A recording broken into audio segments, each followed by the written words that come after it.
Retour pour une nouvelle vidéo, et dans cette nouvelle vidéo, je vais encore répondre à une préoccupation. Donc, si tu me suis depuis Facebook, rejoins la communauté YouTube où je poste régulièrement beaucoup de contenu. Et aussi, si tu veux une formation au niveau des logiciels d'architecture, n'oublie pas aussi de me contacter. Tu as tous mes coordonnées. Donc, voilà la préoccupation de la personne qui m'a posé la question. Et je pense que par sa préoccupation, ça va aussi aider d'autres personnes qui sont aussi dans le besoin. La personne m'a demandé comment j'arrivais, par exemple, à placer ces personnages-là. Voilà. Donc, il y a vraiment beaucoup de méthodes en architecture. Donc, la première méthode qu'on a l'habitude de voir, c'est que par exemple, vous avez un logiciel de rendu où vous avez par exemple une bibliothèque où vous allez envoyer ces éléments-là et vous allez les ajouter automatiquement par exemple dans votre scène. Ça, c'est la première méthode, la méthode la plus connue. La deuxième méthode, directement dans Photoshop, il y a des plateformes où vous allez partir par exemple télécharger ces personnages-là et vous allez les ajouter automatiquement dans Photoshop. Mais comment les ajouter? C'est ça la question, par exemple, de la personne qui m'a posé la question. Donc ici, il y a encore beaucoup de détails à ajouter, l'ombre et autres, de la femme, de l'homme.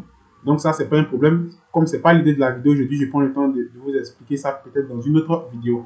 Donc pour bien la structurer, vous devez savoir que lorsque vous utilisez un logiciel de rendu, et moi généralement j'utilise V-Ray, c'est mon logiciel que j'aime beaucoup utiliser. Je comprends aussi des autres logiciels, mais c'est mon logiciel phare. Donc lorsque vous utilisez par exemple votre logiciel de rendu, par exemple de manière générale, il y a plusieurs techniques. Donc moi je vais vous montrer une technique qui est vraiment très simple. Vous devez créer une image de référence en fait. C'est pourquoi je vous ai laissé ça. Regardez juste ici. Vous devez créer une image de référence. Vous devez connaître la taille normale d'un homme et aussi la taille normale d'une femme. Ou bien vous devez connaître ces détails de manière générale dans le domaine de l'architecture. Comment cela fonctionne.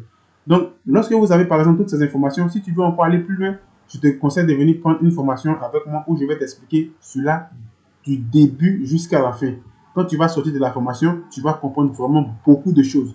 Des choses que par exemple tu n'avais pas l'habitude de voir.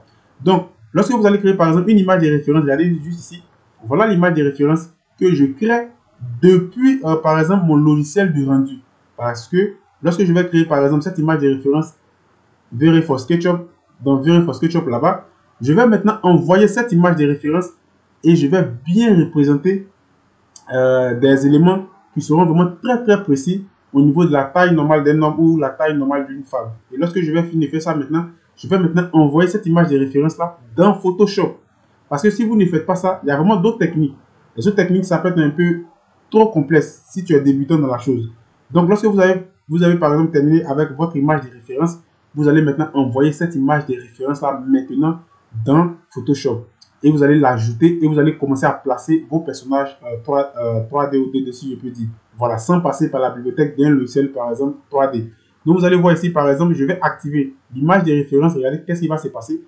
Quand j'active l'image de référence, je vais par exemple décocher la partie personne. Regardez, je décoche. Et lorsque je vais activer par exemple l'image de référence, voilà à quoi cela ressemble. Donc voilà la référence que j'utilise pour pouvoir positionner par exemple mes personnages que je vais ajouter dans mon rendu d'architecture. Vous voyez, j'ai positionné tous ces éléments là ici, la même taille, la même hauteur, la même largeur, tous ces éléments là ici.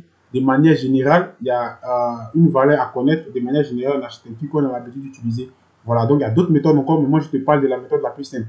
Donc vous voyez, voilà les éléments de référence que je vais ajouter par exemple sur l'image de référence au niveau de mon rendu. Regardez, quand je finis d'ajouter ça maintenant, c'est à partir de là maintenant que je vais prendre maintenant mes images au niveau de tout ce qui est personnage et maintenant je vais commencer maintenant à les ajouter, à les ajouter, à les ajouter. De telle sorte que là, je respecte le niveau, je respecte tout. Parce que là, si tu ne fais pas tout ça et que tu places tes éléments, tu vas voir qu'il y a d'autres éléments. Par exemple, il y a d'autres personnes qui sont grands que l'autre et autres. Il peut y avoir un déséquilibre au niveau de ton image. Donc, plus l'image de référence, par exemple, l'élément qui est là, plus il est loin, cela signifie que l'homme que tu vas placer sera aussi loin. Donc, ça ne veut pas dire que par exemple, tu as mal positionné l'homme. Non. Ça dépend de la distance où il se trouve. Donc, plus tu vas le voir de loin, il va être tout petit. Plus tu vas le voir de proche, il va être aussi un peu grand. Donc, voilà comment ça fonctionne. Et tu vas commencer à placer, par exemple, tes images, par exemple, de référence. Et lorsque je finis de placer tout, je vais placer tous mes éléments au niveau de tout ce qui est personnage ici, en fonction de la référence que j'ai ajoutée à mon plan. En ce moment-là, maintenant, l'image de référence ne me sert plus de manière générale. C'était juste une image qui allait me permettre de pouvoir placer mes personnages. Donc, quand je vais finir ça, qu'est-ce que moi je vais faire? Je vais juste désactiver et vous voyez qu'automatiquement, je peux le supprimer même après. Parce qu'il va me servir à faire cela, tout ce qui est référence, et après, moi, je le supprime. Et c'est en ce moment-là, lorsque je vais activer le cadre personne, automatiquement mes éléments seront très bien placés. Vous voyez ici, il y a des éléments, des éléments que j'ai placés. Par exemple, ici, on peut toujours apporter une correction, ça c'est pas un problème, mais l'idée de la vidéo, c'était de comprendre comment vous pouvez positionner vos images de, par exemple, référence. Et c'est comme ça que vous allez commencer à positionner vos éléments. Ici, vous voyez qu'il y a encore une correction à faire, à commencer à positionner vos éléments et tout sera bien équilibré. Donc, voilà ce que j'ai voulu vous dire, par exemple, dans la vidéo. Si tu veux une formation, c'est pas le moment de t'agiverser. Le plus important, c'est de te former et de pouvoir comprendre la chose très rapidement. Donc, si tu aimes tout ce que je fais aussi, si tu me suis depuis YouTube, tout ce que moi je te demande, n'oublie pas de t'abonner, d'activer surtout la cloche de notification. Si tu aimes aussi la vidéo, n'oublie pas de partager. Voilà, si tu me suis aussi depuis Facebook, rejoins la communauté, partage aussi la vidéo. Ça va permettre aussi à d'autres personnes aussi qui sont dans le besoin de pouvoir comprendre. Et sur ce, je vous dis à la prochaine vidéo. Ciao!